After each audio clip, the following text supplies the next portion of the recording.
Podcast Action.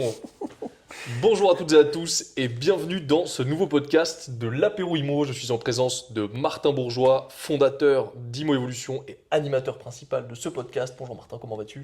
Écoute, ça va très bien. Toi aussi? Écoute, ça va à merveille. Très content de reprendre ce rythme de podcast pour cette 13e édition, je crois. Déjà? Après le précédent. Bon, déjà, on en a raté quand même 3 ou 4, mais voilà, on était occupés par ce challenge.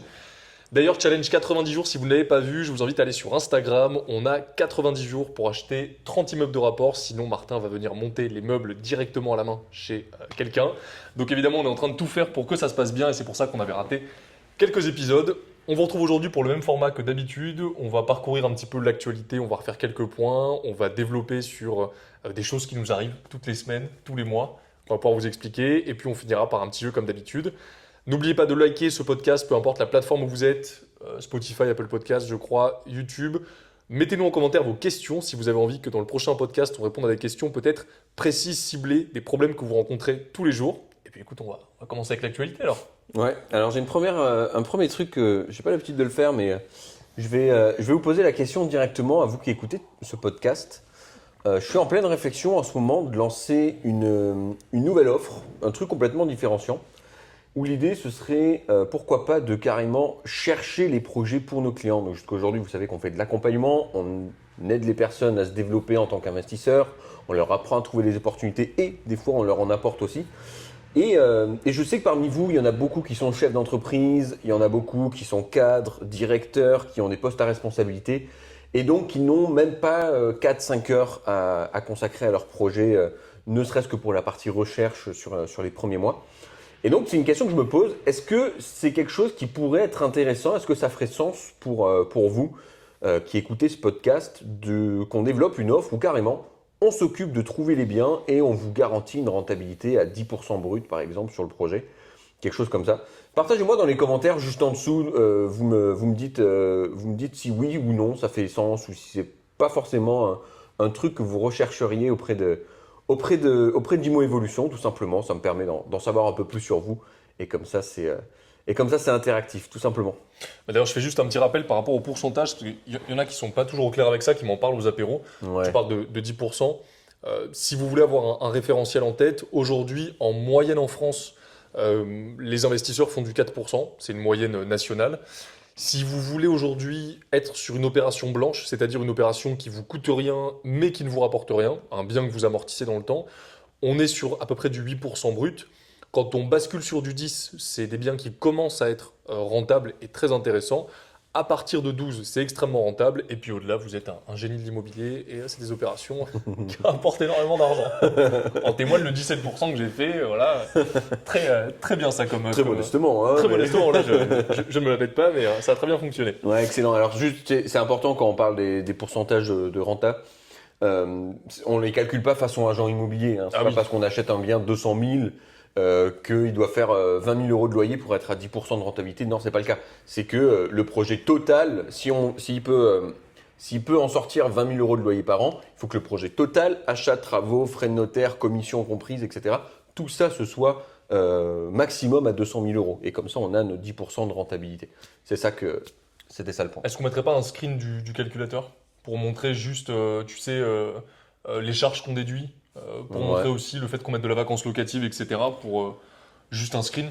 Ouais, bon, peut-être on le développera une autre fois, mais déjà si vous pouvez nous partager vos retours par rapport à ça, ça m'aiderait à revenir avec des choses concrètes vers vous. Allez, nickel. Bon, ça on en reparlera. Alors, actualité. Ouais. On a déjà traité semaine dernière de la fiscalité, rapidement. Donc si vous voulez un point fiscalité, d'ailleurs, n'hésitez pas à regarder le podcast de la semaine dernière. Je voulais juste revenir sur un point fiscal dans le sens où on a développé la théorie. Mais tout à l'heure, quand on parlait là, avant le déjeuner, tu m'as raconté l'histoire là, de la personne que tu as rencontrée avec son appartement à Biarritz. Ouais. Et en fait, je trouverais ça marrant que tu redéveloppes cette histoire parce que c'est un peu la mise en pratique de la théorie qu'on a vue et de pourquoi est-ce qu'aujourd'hui, dans certains secteurs comme Biarritz, tu as des moins 30% sur l'immobilier alors que d'autres secteurs se développent. C'est fou. Qu'est-ce qui t'a fait comme résumé sur son bien, lui? C'est un mec qui s'appelle Patrick, que j'ai rencontré il y a une dizaine de jours. C'est un très bon ami d'un pote de ma compagne. Et ce gars, ça a été un gros entrepreneur. Il a développé une franchise, un peu l'équivalent de Paul, vous savez, Paul, les boulangeries, mais en Indonésie. Grand groupe qui valait 50 millions d'euros avant Covid, puis il a revendu, etc. Et gros investisseur immobilier. Le mec, depuis qu'il a 25 ans, il n'arrête pas d'acheter des terrains, des appartes. Il a fait plein de projets de fou. Et il a acheté un appartement à Biarritz. Et ça rentre complètement dans le cas. Je trouve qu'effectivement, c'est un très bon exemple de ce truc qu'on n'arrête pas de vous marteler. Là, les stratégies rentables, sécuritaires. On n'arrête pas de vous marteler ça parce que c'est la clé de la réussite de vos projets. Je vous donne l'exemple. Il a acheté cet appartement. Il a acheté il y a un certain nombre de temps. C'est un projet qu'il a acheté aux alentours de 350 000 euros. Et juste qui est situé où dans Biarritz C'était à 100 mètres de la plage. Voilà, emplacement de fou. Extra-centre, c'est meilleur emplacement. Meilleur emplacement. T'as pas une vue directe sur la plage, mais tu sors de l'immeuble, tu vois la mer. Ouais. Donc incroyable. Il a acheté ça 350 000 euros il y a une dizaine d'années. Le prix de l'immobilier a monté sur la côte basque. Valeur du projet il y a 1 an et demi, 550 000 euros. Sauf que ce n'est pas une stratégie rentable sécuritaire puisqu'il loue à une personne, donc il a un locataire, et il est dans un secteur qui est en dehors des secteurs qu'on préconise, qui est en dehors des secteurs dans lesquels on va trouver justement le bon ratio loyer au mètre carré, achat au mètre carré. Et donc le problème que lui il rencontre, c'est que suite au récent plafonnement des loyers, jusqu'à aujourd'hui, il louait pour 1 050 euros de loyer par mois. Alors, attention, je vous le rappelle, 350 000 euros de crédit sur ce projet, ça fait déjà plus de 2 000 euros de crédit par mois à rembourser quand on emprunte 350 000. Donc il avait plus de 2 000 euros de crédit par mois, il louait 1 050 euros. Donc je peux supposer dans l'équation qu'il avait mis beaucoup d'apports, beaucoup de cash à la base. Mais bon, c'est un entrepreneur qui avait aussi des liquidités à placer. Et depuis le plafonnement des loyers, numéro 1, il ne peut plus louer à 1 050 euros par mois. Il est obligé de louer à 690 euros de loyer par mois, avec un emplacement numéro 1. Il est obligé de payer une taxe de vacances locatives s'il ne loue pas son appartement. Vu qu'il y a la loi de compensation, il a l'interdiction de louer en Airbnb pour rentabiliser son projet. Et comme il y a le plafonnement, comme il y a les lois anti-Airbnb, etc., son projet, il ne peut plus le revendre 550 000, il ne peut le revendre plus que 400 000 euros. Donc, tu me diras, il fait 50 000 euros de plus-value entre les deux. Why not? Mais ça s'est passé en 10 ans. 10 ans. Sur 10 ans, c'est nul. 50 000 euros dans l'immobilier sur 10 ans, c'est nul. C'est complètement nul. Et aujourd'hui, moi, j'ai des appartements qui sont à la campagne par rapport à Biarritz. C'est la campagne. J'ai des appartements qui sont plus petits, que je loue plus cher que son appartement qui est à côté de la mer à Biarritz. Ah, mais c'est clair. Moi, j'ai loué un appartement dans un village de 800 habitants, diagonale du vide, plus cher que ça. Ouais. Mais ça me C'est fou fait quand même. Ce qui ne veut pas dire que c'est une bonne stratégie. Attention, faites très attention. C'est pas forcément la meilleure stratégie ce que j'ai fait. Mais ouais, non, c'est fou. C'est de la Mais folie. cette histoire, elle est bien parce que c'est la traduction matérielle de tout ce qu'on dit, quoi. C'est aujourd'hui, en fait, c'est pas un mauvais placement. C'est resté patrimonial, il n'a pas eu de chance avec le plafonnement des loyers, mais en fonction fait, de la stratégie, ça peut être très intéressant. Mais c'est vrai que là, voilà, si tu veux faire du rentable, si tu veux faire du cash, etc., c'est compliqué, quoi. mais s'il était venu à un apéro IMO il y a quelques années, il aurait compris que c'était pas le bon endroit où investir. Ça tombe bien, le 17, on est à Bayonne, j'ai vite passé, on va lui apprendre 2-3 ficelles.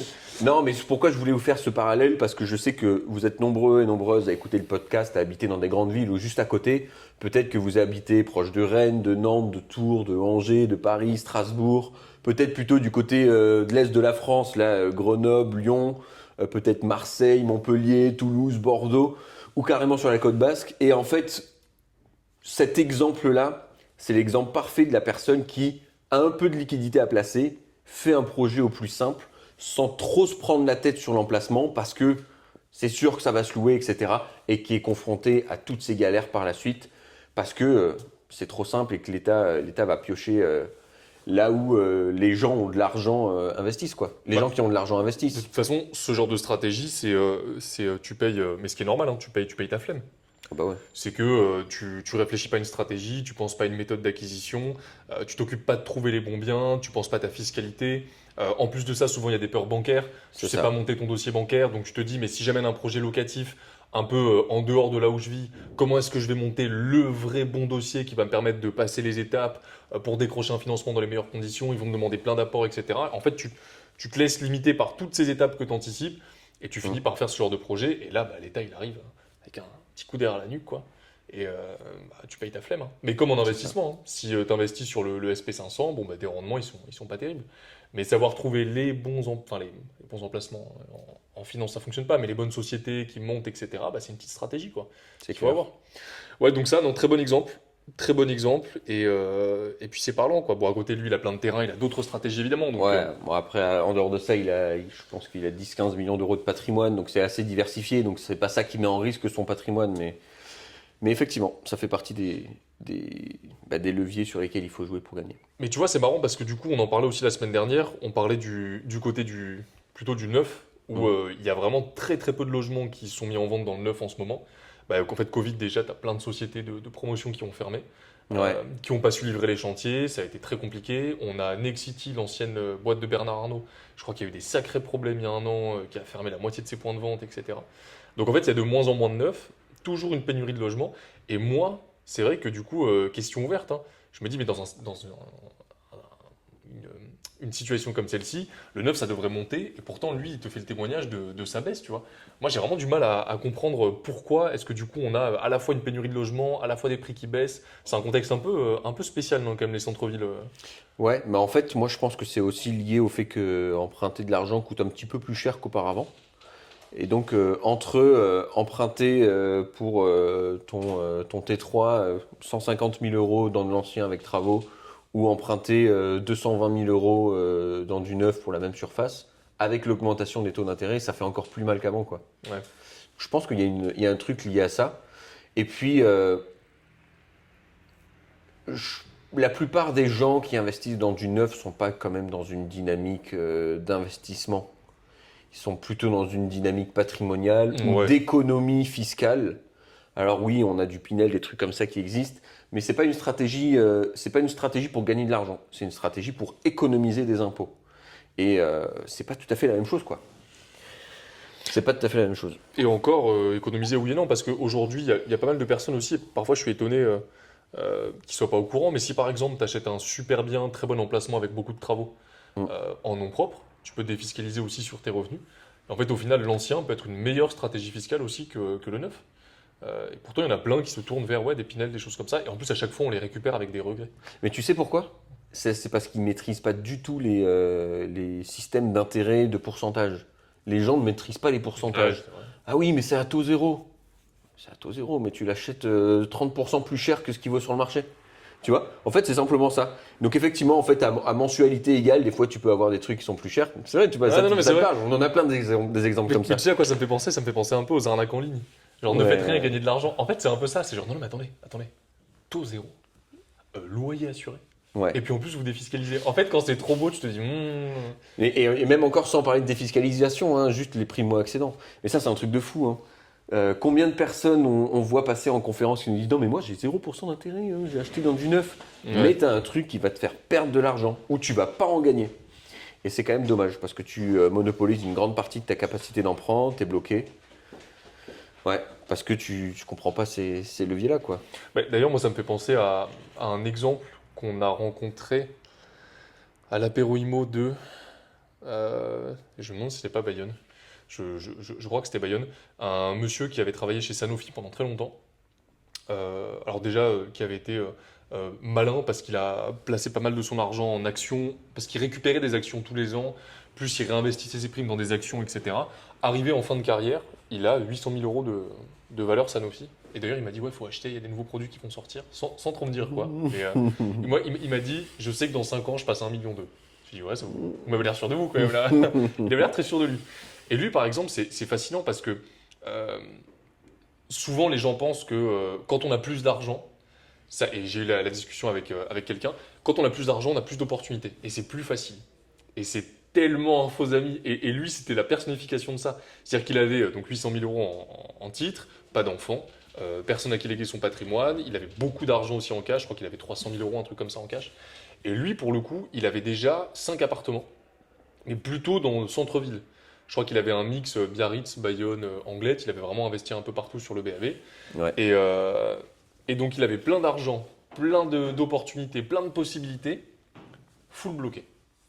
Et oui, les banques me prêtent plus, etc. Je lui dis, mais c'est bizarre quand même. Moi, je me dis, il a de l'argent fiscalement, il est au point. Hein. Vas-y, Bah non, parce que dis-moi les loyers par rapport au crédit. alors après, il avait des loyers, il avait un Tu truc vois. qui était entièrement remboursé, un truc sur lequel il restait 10 ans, et après, il avait 15 et 15, je crois.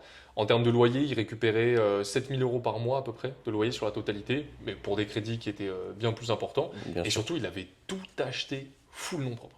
Ouais. Donc endettement maximum, RP, investissement locatif, il tirait des revenus mais qui étaient balayés par le crédit. Et le fait d'avoir plus d'argent, c'est contre-intuitif, mais si t'as pas la bonne méthode et si tu sais pas où tu mets les pieds, bah, t'arrives comme lui et t'es bloqué quoi. C'est l'investissement de la flemme. Ouais. On est dedans, hein. Après, C'est ça. arrive à la retraite, c'est top, mais est-ce que tu as envie d'attendre, vrai débat, est-ce que tu as envie d'attendre 70 ans pour profiter aussi de tous tes investissements quoi? Ouais. Je pense que c'est pas en tout cas la mentalité des gens qui écoutent ce podcast-là, mais c'est vrai que c'est terrible ce truc-là, et même en plus, il peut être très confiant, très sûr de lui, hein, mais en fait le problème c'est que quand tu augmentes les échelles, très vite les gens ils perdent un peu de vue les pourcentages et ils sont plus absorbés par les évolutions de capital.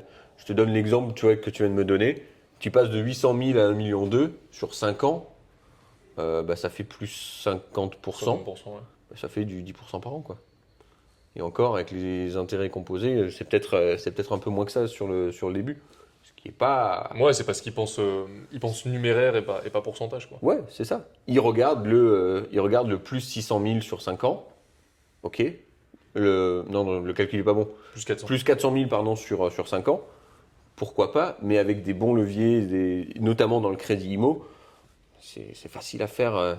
C'est facile à faire et d'avoir du patrimoine et d'avoir une valorisation plus forte, quoi. Toi, sur 5 ans, par exemple, toi qui a déjà accumulé 1 million de patrimoine avec de la dette bancaire, mais surtout c'est du patrimoine aujourd'hui qui est rentable, qui te rapporte de l'argent et tout. Mm. Tu vois, on compare les deux situations. Moi, j'ai quelqu'un qui a 800 000 euros, potentiellement 1,2 million, tu vois, dans 5 ans, qui a certes du très beau patrimoine qui s'amortit, mais qui ne lui rapporte pas d'argent.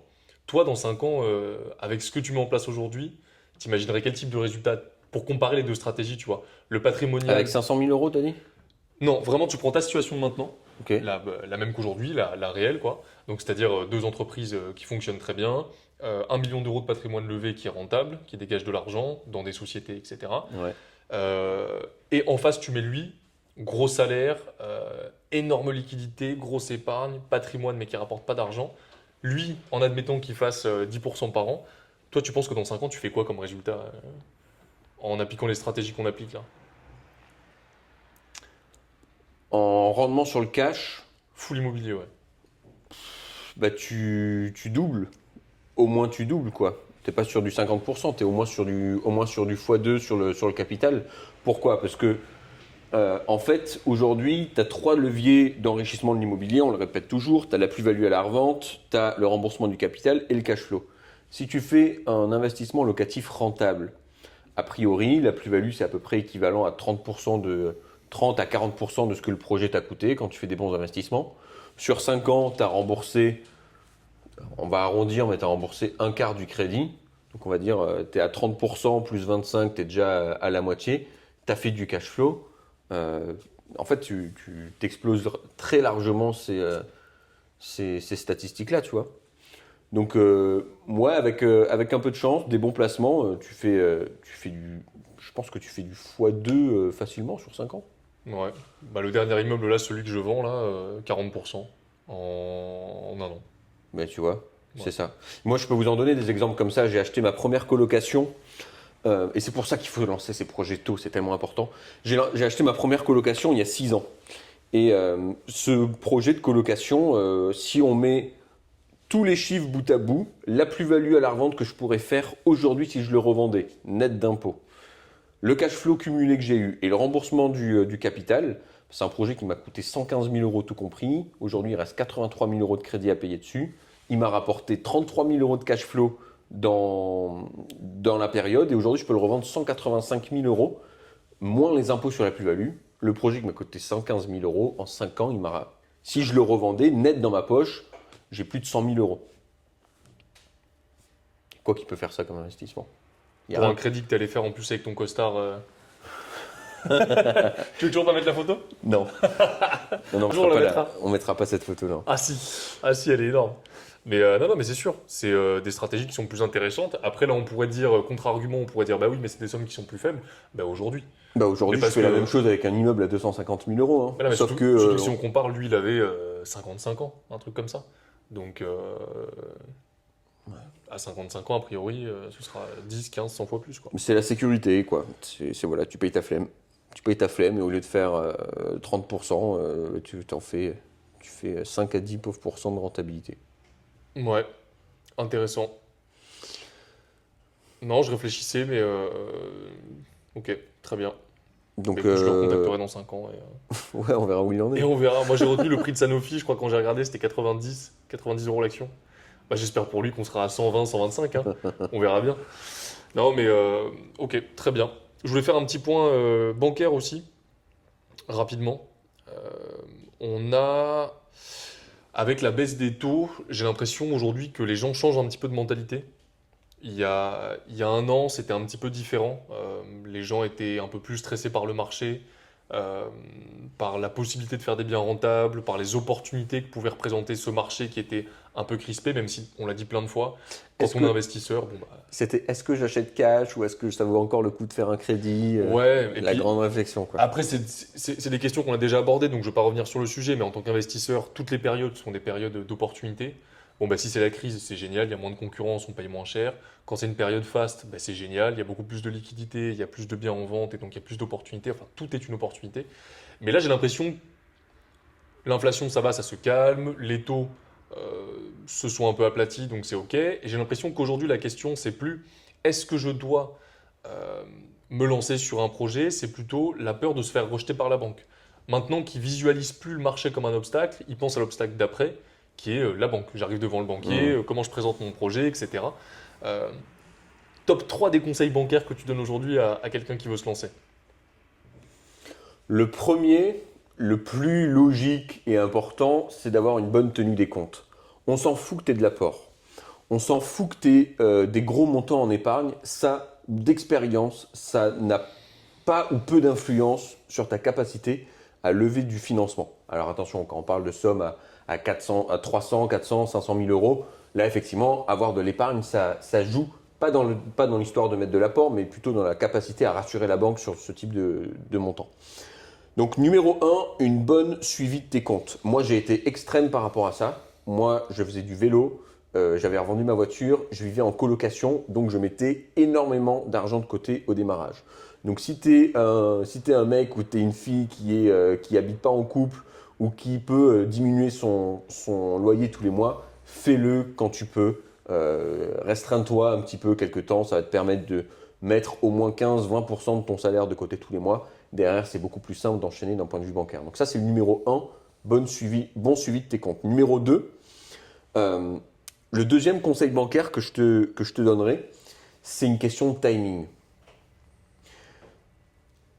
Quand tu vas voir la banque pour lui demander combien tu peux emprunter, elle te donne toujours des conditions qui sont éclatées.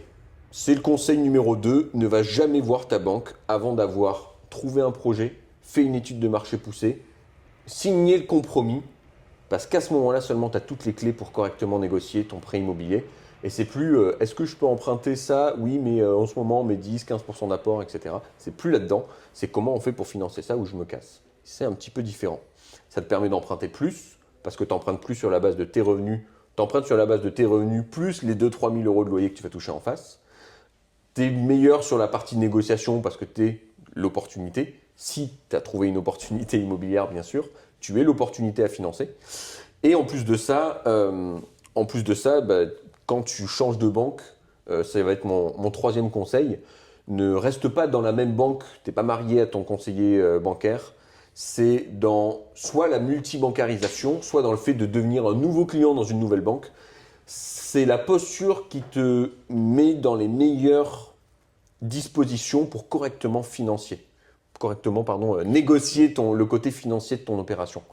Parce que un nouveau client, les banques, elles payent, si tu veux, de la publicité pour avoir des nouveaux clients, elles payent tout ça. Donc là, elles n'ont pas besoin de payer, tu arrives, en gros, ce qu'elles n'ont pas payé en publicité pour t'avoir comme client, eh ben, elles peuvent le compenser en te donnant des conditions bancaires qui sont plus avantageuses pour toi. Et c'est gagnant-gagnant. Donc, changer de banque, c'est une très bonne stratégie pour avoir des bonnes conditions bancaires. T'as combien de comptes en banque, toi? Combien de banques, pardon? Je te montre. Ah oui, c'est vrai que t'en as beaucoup. Attends, vas-y, on va comparer. Je sors mes cartes Pokémon. C'est pas des conneries, hein. Regardez, 1, 2, 3, 4 cartes. Ils les montrent pas trop là, ils vont copier les chiffres. Ah merde, putain, t'as raison. Merde. 5, 6, Ah ouais, non, c'est trop. Moi, j'en ai 4. 7, Ah ouais, ok, d'accord. et je crois que c'est tout. Vas-y, il y a combien de gold là dans le...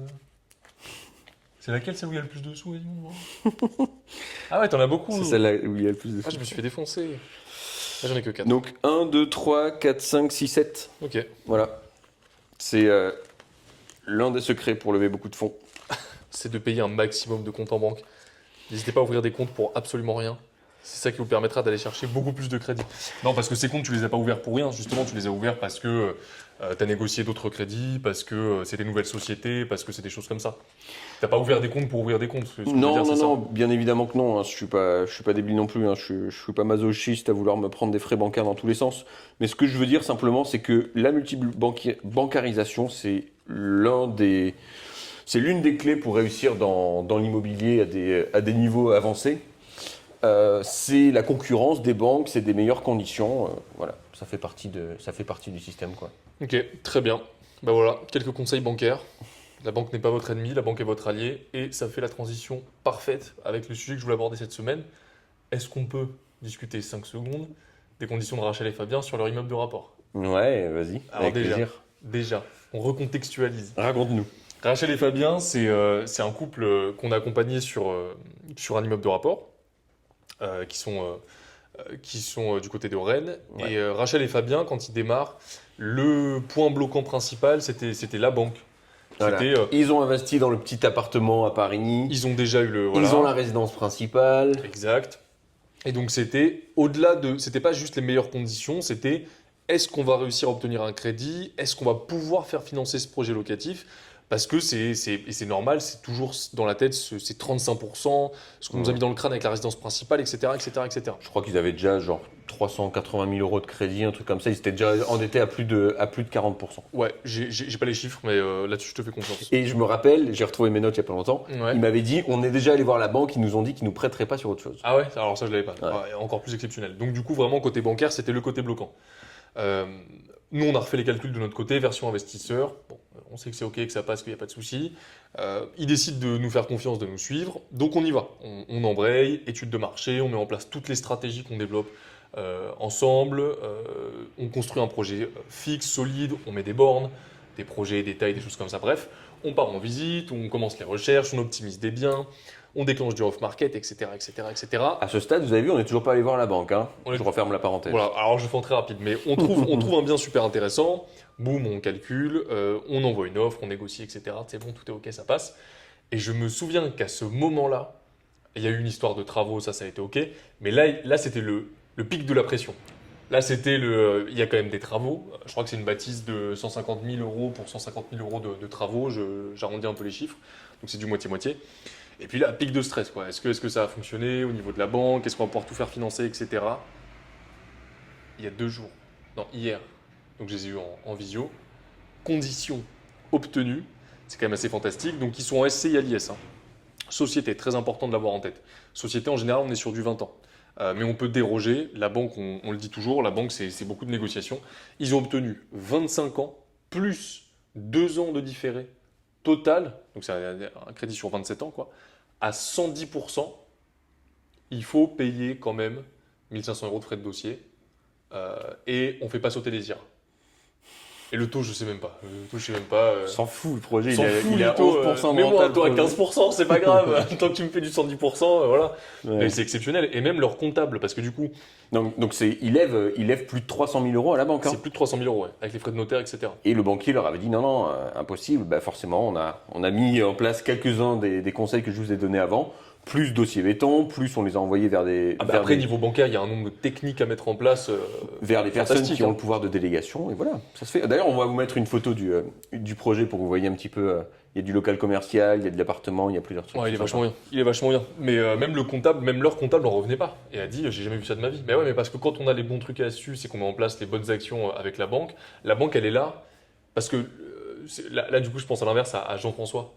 Jean-François Chica, qui lui a des compétences travaux démentiels. Mais Ouais. lui, la banque, c'est vraiment, c'est lui, il dit, moi je rentre, j'ai de l'urticaire, quoi, je peux pas. Il y en a qui ont peur du Ah, banquier. Ouais. Non, mais là, c'est même pas peur. Qui l'aiment Lui, pas. ça l'énerve. Lui, il me dit, moi, ça m'énerve. Je suis hors de moi quand je suis avec eux.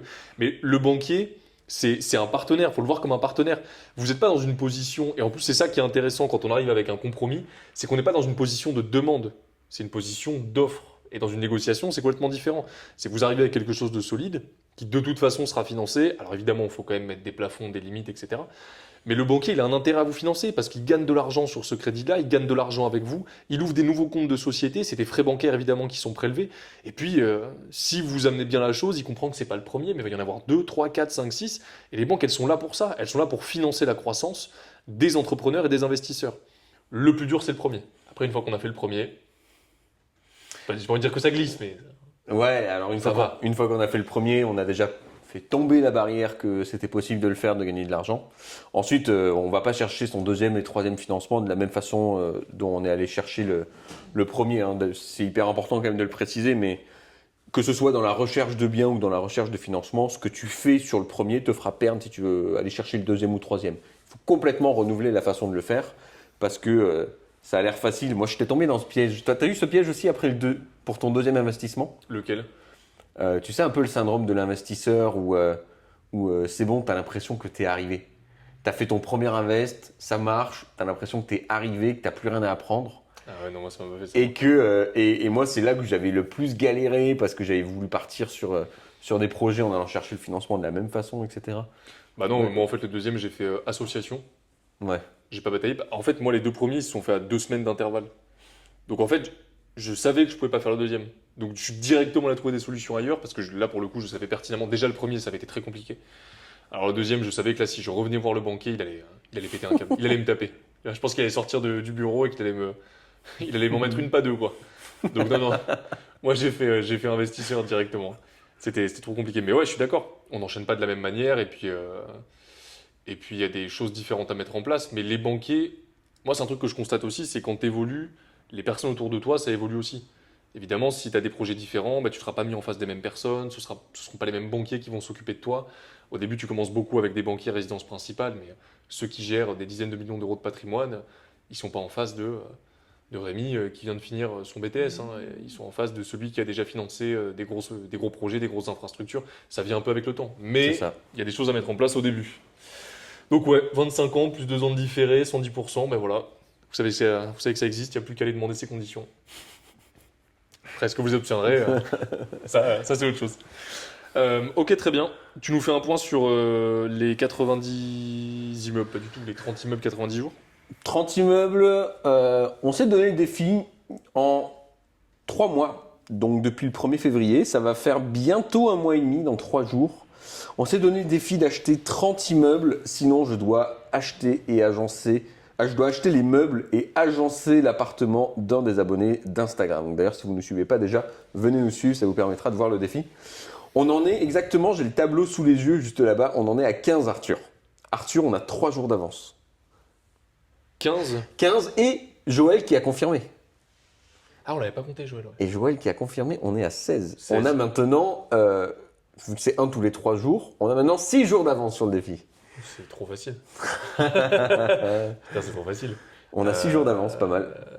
Et on avait compté Nicolas, ou on avait compté Nicolas, c'est bon. Nicolas, il est déjà compté. Ouais. Non, non, c'est bon. Et Guillaume, c'est une coloc, donc ça compte pas. Ok, non, non, ben magique. Lourd, Incroyable. Lourd. Fantastique. Mais c'est trop facile. On va peut-être penser à le durcir un peu, ce défi. Toi, t'as envie que j'achète des meubles, toi? Non mais là, genre, moi j'ai envie de te voir monter les meubles. Moi j'ai envie de te voir, tu sais, un peu rougeau là en plein mois d'août, avec le tournevis dans la main et tu vas, tu montes des chaises. Tu vas le faire ce truc. Ok, très bien. Eh ben écoute, un petit truc. Oula, pardon. Attends, je vais y arriver. Un petit, tu préfères Ouais, pour finir? ouais, carrément. Ok, j'ai quelques tu préfères intéressants. Moi j'en ai un qui est sympa. Tu préfères, tu préfères acheter un immeuble 100% en ligne que tu n'as pas visité. Tu l'as pas visité, tu le visites pas. Mais à 12% de renta brute ou un peu plus de sécurité, un bien classique que tu visites, etc. Mais à 8%. Euh... Allez, 12%, ça va cacher trop de merde. Ça veut dire soit que le prix, il est éclaté et que l'intérieur des appartements sont éclatés, que c'est loué, que genre c'est bancal. En gros, c'est ça, hein. Tu trouves pas des immeubles en vente à 12%. C'est toi qui crée l'opportunité. Non, mais après tu peux la créer avec un peu de négo, etc. Ah, mais... alors ça, c'est différent. Oui, Parce pardon. que non. s'il est affiché à 12%, ça pue. Maintenant, si en le négociant, je l'obtiens à 12%, bah, je pense que je suis plutôt. J'ai le droit de repérer le secteur quand même, savoir où c'est sur l'immeuble ou Ah pas non, à mais 12%. tu peux tout savoir, mais tu peux pas le voir. Tu peux pas le visiter. Ok.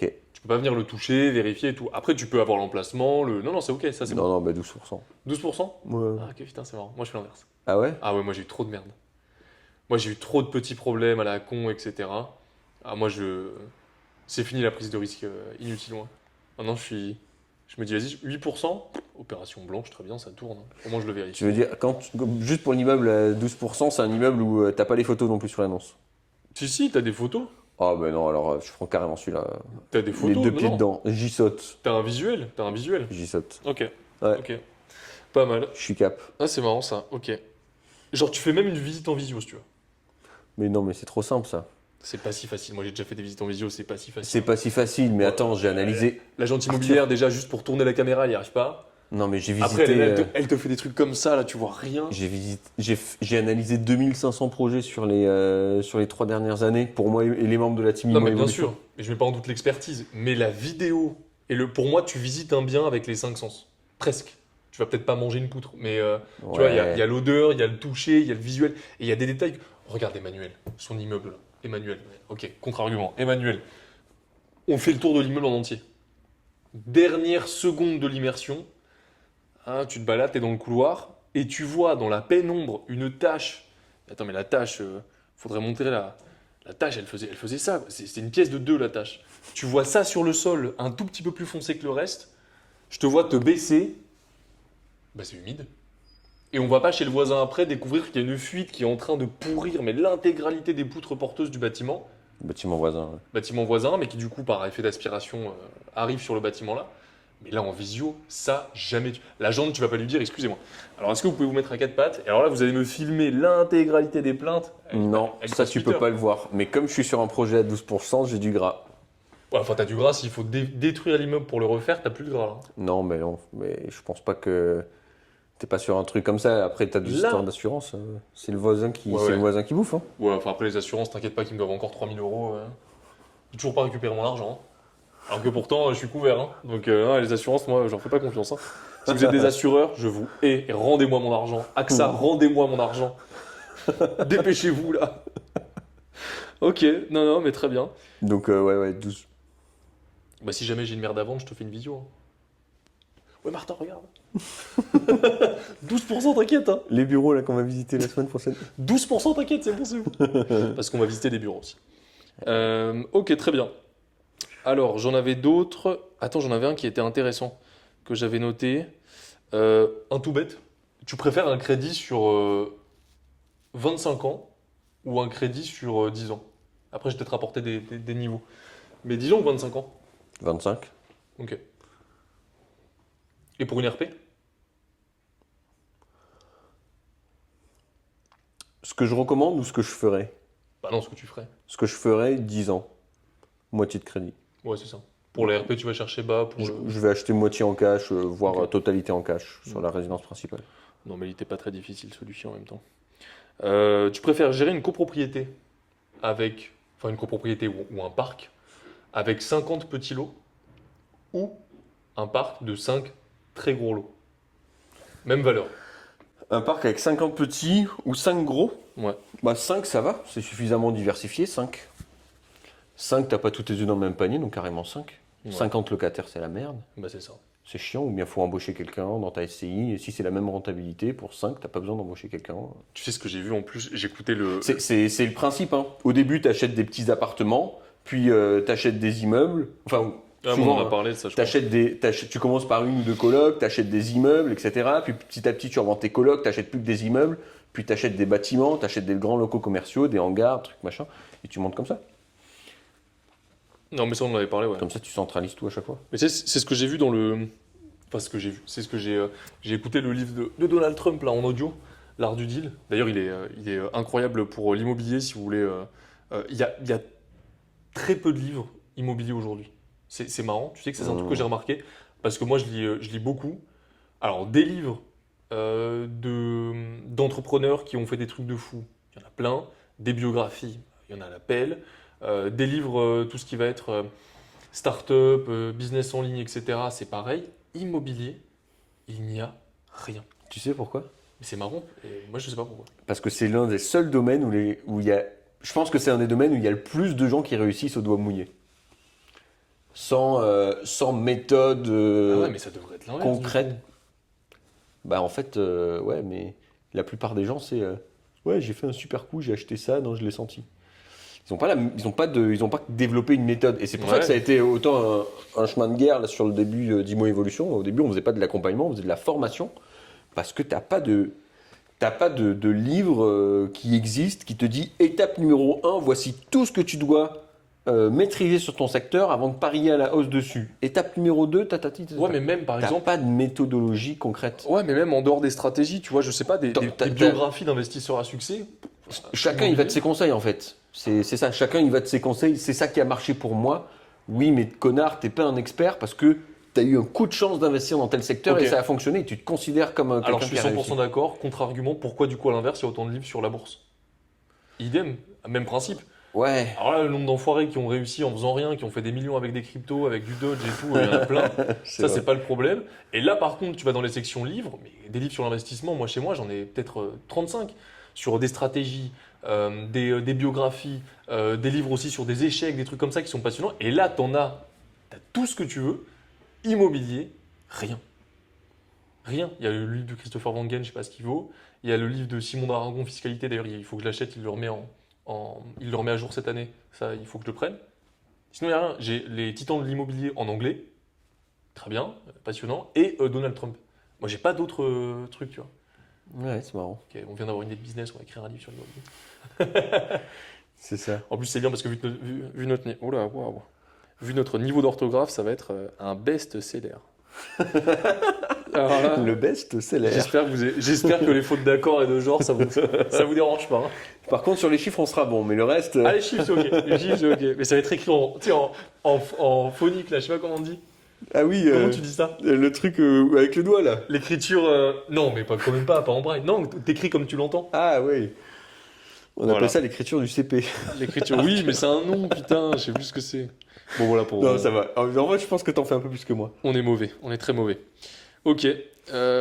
Plutôt 5 gros lots. Et oui, non, bah du coup, c'est ça que je disais. En plus, j'ai complètement dévié. Mais dans le livre de Donald Trump, je trouve ça incroyable.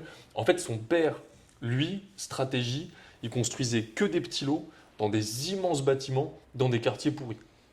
Et il louait aux populations qui n'avaient pas trop d'argent, etc. Machin. Et pour gérer ce parc, le mec, il embauchait des casseurs de genoux. T'imagines un peu le niveau de. T'imagines? Parce que quand il fallait aller collecter les loyers et que tu avais 45% des locataires qui payaient pas, il devait embaucher des mecs. Horrible. Enfin, t'imagines. Enfin, moi, je ne m'imaginerais pas faire un business comme ça. Et Donald Trump, c'est ce qu'il a eu comme idée. Il s'est dit, mais pourquoi, en fait, moi, je vais me faire chier à faire ça? C'est immoral, c'est chiant, c'est que des emmerdes, mais d'un côté comme de l'autre, c'est pas marrant. Et puis, pourquoi est-ce que je vais faire 500 petits lots alors que je pourrais faire les plus beaux, les meilleurs. Bon, on connaît Donald Trump, quoi. Les plus beaux, les meilleurs, les machins. Et il a vraiment commencé avec quasiment rien. Mais emplacement numéro 1 de New York, les plus beaux bâtiments, à faire des trucs de fou. Et lui, il a bâti sur ça, en fait. Ouais, c'est Et marrant. c'est marrant parce que son père a fait les petits, lui, il a fait les gros. Et du coup, ça résonne avec ce que tu disais. Et toi, sur la partie crédit, 25 ou 10 ans? Bah pareil, pour du locatif 25, moi j'étais à la fond, parce que le principe c'est toujours pareil, c'est j'achète un bien, c'est la banque qui le finance, c'est le locataire qui le paye. Et Mm. pour me dégager le plus de revenus possible, bah, il faut que le crédit soit le plus étalé pour que les mensualités soient les plus petites. Ouais. Investissement en 25 ans, si même une banque veut me faire du 200 ans, mais faisons du, tu vois, t'imagines si ça existe, ce serait dingue. Donc moi, tu fais pas de soucis. Wow!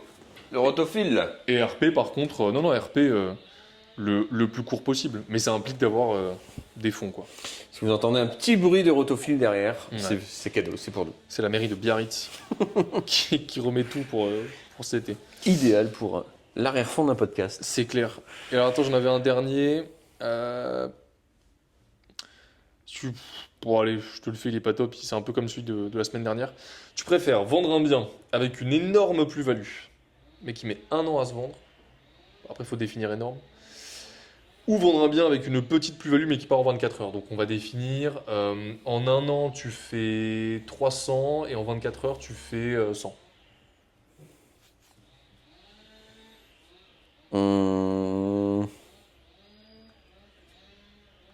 Ah non. Ouais, non. Elle est naze cette question. Mais t'as senti que j'étais pas convaincu quand je te l'ai amené. J'étais tu m'as pas, mal vendu l'idée là. j'étais pas super chaud quoi. Et après, non. Après, c'était pas top non plus. Ah si, bah non, ça fonctionne pas. Je voulais faire la différence entre nom propre et société à travers une question, mais bon, on en a parlé pareil plein de fois aussi, donc non, c'est pas très intéressant. Ok, bah Ok, écoute, moi j'en ai un. vas-y. Tu préfères avoir dans ton patrimoine que de l'immobilier d'habitation ou que de l'immobilier commercial? Bah ouais, moi ma réponse, tu veux vraiment que je réponde à cette question bah commerciale. Plus que commercial aujourd'hui? Bah moi j'ai été, les mots sont forts, mais moi le résidentiel, ça m'a traumatisé. Moi j'en peux plus du résidentiel, moi j'en ai marre. J'en ai trop marre. Je l'ai fait, je l'ai beaucoup fait, ça a très bien fonctionné, ça a été très intéressant, ça a été très rentable, j'ai appris plein de trucs. Moi le résidentiel, j'en peux plus quoi. C'est trop de contraintes, c'est beaucoup de charges, c'est une concurrence qui est plus féroce. Et puis moi j'ai eu, après encore une fois, il faut prendre ce que je dis dans la globalité de l'idée, qui est que j'ai commencé sans stratégie, en faisant absolument n'importe quoi, en investissant dans des secteurs mais pas du tout intéressants. Donc forcément ça m'a mis en face des mauvais locataires. Moi j'ai eu tout, j'ai eu les impayés, j'ai eu la justice, j'ai eu des très graves problèmes, j'ai eu des coups de fusil à pompe qui ont été... Enfin vraiment moi ça a été... Toi, t'as eu le cas extrême. Hein. Mais c'est-à-dire que tu sais qu'en plus j'y pensais il y a 2 jours, à un moment dans ma vie, mets-toi dans ma peau à ce moment-là, tu fermes les yeux, tu es Arthur, à un moment dans ma vie, j'ai un premier immeuble dans lequel j'ai un impayé qui a mis à la place de lui un de ses potes. C'est-à-dire que non seulement j'ai un impayé, mais en plus c'est quelqu'un d'autre qui est dans mon logement. Je sais même pas qui c'est, tout machin, c'est le bordel. Dans le même immeuble, j'ai un coup de fusil à pompe qui est tiré avec le maire qui m'appelle pour lui demander ce que c'est que ce bordel. Et les voisins accessoirement qui m'appellent et qui pètent un câble.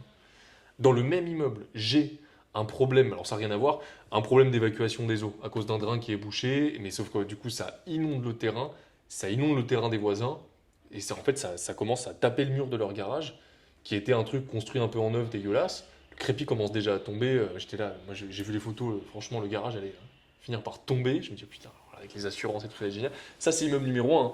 Immeuble numéro 2, j'ai un TikToker qui fait tous les jours un bordel monstre dans l'immeuble, qui empêche l'immeuble de dormir, etc. J'ai que des plaintes et tout. Avec les keufs qui viennent une fois par semaine, ça change rien. Qui en plus me paye pas son loyer. Donc j'ai deuxième situation d'impayé. Ok. Et Un troisième. gars connu en plus. Un gars connu, non mais c'est un trou de balle. Et troisième immeuble, là ça va avec les locataires, mais j'ai eu des problèmes pareil d'écoulement d'eau sur des terrains à cause d'un voisin qui a rehaussé son terrain pas dans les règles, donc ça m'a bloqué de l'eau, ça m'a fait des infiltrations, j'ai dû refaire tout un appartement avec les assurances, AXA remboursez-moi. Et, euh, et, euh, et donc à un moment dans ma vie, c'est ça quoi. C'est-à-dire que, par contre, hyper rentable, parce que c'est ça qu'il faut comprendre, c'est que malgré toutes ces situations-là, malgré l'argent que je décaisse, malgré les impayés, je gagne en net dans ma poche, je suis à 2500 euros par mois, tu vois. Je compte pas la SCI dedans. En plus, là, c'est ce qui tombe moi dans ma poche à moi. Je compte pas la SCI. Ça me faisait quand même entre 5 et 6 000 euros de revenus locatifs par mois.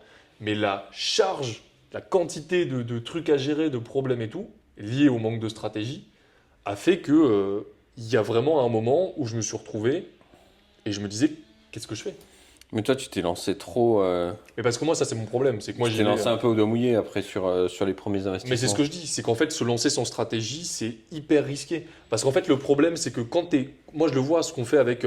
Parce que pour le coup, aujourd'hui, on a fait presque un peu les mêmes investissements, si c'était que j'ai fait de la coloc et toi on non. a fait les mêmes investissements, aucun problème, ça a performé. Mais moi, j'ai pas eu ces problèmes-là. Quoi. Grave problème, ça a performé. Mais entre les deux, Ouais. moi, je choisis ta situation. Mais tu vois, c'est marrant parce que là, du coup, on accompagne Victor. Victor, d'ailleurs, je sais que tu regardes les podcasts. Victor, qui est mon meilleur ami de lycée. Et Victor, il a démarré il y a 4 semaines. Il démarre il y a 4 semaines avec de la stratégie, avec tout ce qu'on voit ensemble, tout ce qu'on met en place. Victor, il a déjà 2 offres qui sont parties. J'espère qu'il y en a une qui va être acceptée. Il a, je crois, 4 visites prévues en off-market la semaine prochaine. Et tout ça en l'espace d'un mois. Moi, déjà, j'ai mis 7 mois à acquérir mon premier bien. Pas de stratégie, pas de secteur, je ne sais pas où chercher. Au final, j'atterris dans des endroits qui ne sont pas recommandés. J'investis sur les mauvais biens, dans les mauvais secteurs, avec les mauvais locataires. Donc évidemment, en même temps, c'était évident que j'allais me prendre des problèmes dans la gueule. Mais Dit comme ça, c'est vrai que. et puis moi, j'y vais. Et puis en plus, j'en fais un. Et je me dis, je réfléchis pas à la stratégie. Le mec, il a fait son deuil. J'en fais un et j'en fais deux. Et j'en fais deux, j'ai des problèmes, qu'est-ce que je fais? Et j'en fais 3, tu vois. Et il y a un moment, j'ai dit, allez, c'est bon, stop, on arrête. Mais c'est juste que c'est pas que le locatif, c'est pas bien. C'est que la manière dont je l'ai fait était pas bonne. Mais moi, je suis très. Les choses n'arrivent pas pour rien. Et je pense que moi, le résidentiel, c'est bon. Voilà. Je sais que c'est ma stratégie qui a pêché. Je sais que si je change de stratégie, ça fonctionne. Mais ça m'a donné envie d'aller autre part. Et c'est ce que je suis en train de faire maintenant avec le commercial. Et j'ai vraiment envie de pousser ce domaine-là parce que je pense que c'est pas plus intéressant. C'est différent. C'est différentes contraintes, différentes stratégies, mais voilà. Okay. Donc ouais, non, moi, à un moment, c'était compliqué. Hein. C'était pas facile. Hein. Bah voilà, on a fait le tour. C'est ça. Bon, génial. Un mot de la fin? Le mot de la fin, je sais pas, t'es inspiré?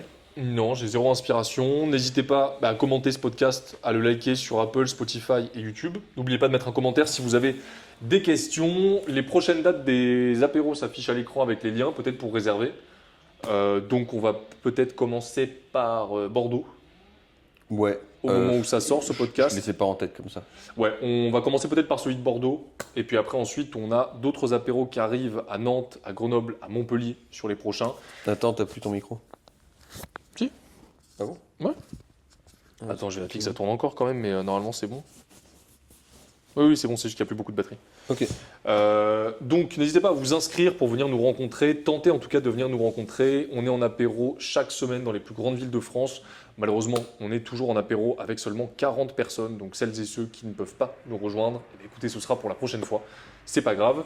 Profitez-en pour regarder peut-être les autres podcasts si jamais celui-ci vous a intéressé et à suivre évidemment le challenge des 90 jours qu'on est en train de manifestement réussir à faire sur Instagram. Ouais, ça a l'air bien parti là pour l'instant. Ça a l'air trop bien parti, donc je pense que je vais remédier à ça.